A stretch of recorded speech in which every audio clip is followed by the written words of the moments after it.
Hello बच्चों, welcome to my YouTube channel tuition by Shivam. और आज हम डिस्कस करने वाले हैं इस बात पर कि अगर आपके 10th की तैयारी अभी भी अच्छी नहीं हुई है और आपके बोर्ड के एग्ज़ाम पास आ गए हैं तो आपको क्या करना चाहिए। अभी देखिए, आपने पूरा साल तो बर्बाद कर ही दिया, अब इसमें तो कुछ हम कर नहीं सकते, बट हाँ, आप इस एक महीने का यूज़ करके अपना पूरा साल बचा सकते हैं। तो आपको किस तरह से पढ़ना चाहिए, क्या करना चाहिए, अभी मैं वो आपको बताने वाला हूँ। मैं मैथ और साइंस पढ़ाता हूँ, इसलिए आपको मैथ और साइंस से रिलेटेड ही बता सकता हूँ। देखिए, आपके पास अब सिर्फ और सिर्फ 15 दिन बचे हैं, 15 या 16 दिन बचे हैं आपके मैथ और साइंस के एग्जाम में, या अदर सब्जेक्ट का भी आपका कोच भी है।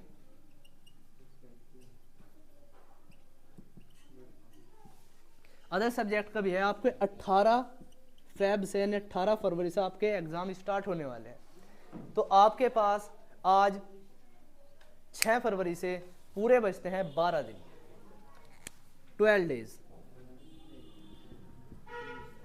आपको क्या करना चाहिए। आपका सबसे पहला एग्जाम है हिंदी का। आपको ये नहीं कि आप बिल्कुल अभी हिंदी लेके बैठ जाए, ये नहीं करना है।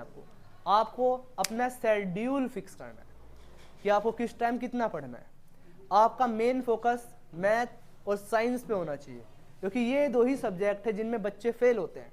और अगर आप एक भी सब्जेक्ट में फेल होते हैं तो समझ लीजिए आप फेल होना पक्के हैं। अगर आप फेल होना नहीं चाहते तो आपको अपना मैथ और साइंस पक्का करना होगा। और मैथ और साइंस पक्का करने के लिए आपको डेली रेगुलर बेस पे अभी से ही पढ़ना स्टार्ट करना होगा। अगर आप अभी से ही पढ़ना स्टार्ट नहीं करते तो आपके मैथ और साइंस के फेल होने की वजह से आपका पूरा साल बर्बाद हो जाएगा, जो कि बिल्कुल भी सही बात नहीं है। तो आपको मैं बताने वाला हूँ कि मैथ और साइंस अब आपको कैसे पढ़ना है। देखिए, आपको डेली सुबह के टाइम तो साइंस पढ़ना चाहिए और शाम के टाइम मैथ पढ़ना चाहिए। और डेली 1 घंटा, सिर्फ 1 घंटा, ज़्यादा नहीं, 1 घंटा, और 1 घंटा ही मैथ। अब आप ये बोलोगे मैथ का सिलेबस भी बड़ा है, साइंस का सिलेबस भी बड़ा है, 1 घंटा पढ़ने से क्या ही होगा। तो हम आपको बताते हैं कि आपको जरूरी नहीं है कि अब सारा ही सिलेबस पढ़ना जरूरी है। आपको इम्पोर्टेंट पढ़ना है। आप एक साइंस का मॉडल ले लीजिए और मैथ का हम डेली के डेली आपके 7 चैप्टर की सीरीज चलाई हुई है, आप उसको देखिए। अगर आप वहां से करके चले जाते हो तो हम इतना कह सकते हैं कि आपके पास होने की गारंटी और अच्छे नंबर आने की गारंटी उन वीडियो को पढ़ने से मैं ले सकता हूँ। और मैं कुछ अनसोल्ड यानी कि पिछले साल के पेपर है उन्हें भी सोल्व कराऊंगा, तो आपको और भी आसान लगेगा।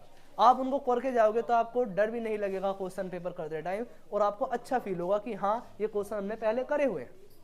तो आपको साइंस कैसे पढ़ना है, डेली 1 घंटा पढ़ना है। मैं इसकी भी एक क्लास आपकी डाल दूंगा जिससे आप समझ जाओगे कि हाँ, साइंस के अंदर क्या क्या आने वाला है।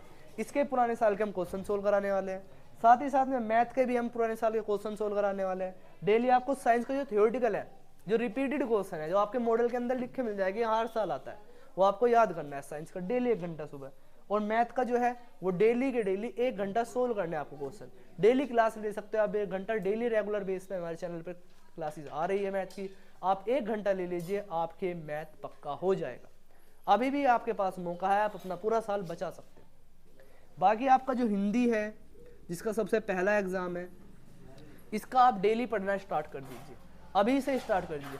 आपको ये लगता है कि हिंदी तो बड़ा आसान सब्जेक्ट है, ऐसे ही पास हो जाएंगे, तो ऐसा नहीं है। आपको इसमें करके आना होगा जब पास होंगे। सामाजिक विज्ञान में आपको पढ़ के करके आना होगा तब पास होंगे। तो आपको जो मेन टारगेट रखना है वो साइंस और मैथ पे रखना है। हिंदी का तो आप फिर भी करके आ सकते हो, पास भी हो जाओगे, बट इन 2 सब्जेक्ट में अगर किसी में भी आपका फेल हुए तो आप पूरे साल बर्बाद हो जाएगा आपका। तो प्लीज़ मेरी बात को समझना और डेली अभी से ही साइंस और मैथ का पढ़ना स्टार्ट कर देना। और अब से आप डेली हमारे यूट्यूब चैनल पे मैथ की क्लासेस ले सकते हो, क्योंकि डेली अवेलेबल हो रही है। इसी के साथ में thank you so much to watching my this video. आपको आगे मैं इसी तरह से इन्फॉर्मेटिव कंटेंट देता रहूँगा आपकी पढ़ाई से related. Thank you so much for visiting my channel. Please subscribe it to improve your knowledge और अच्छे नंबर लाने के लिए। धन्यवाद। Thank you so much.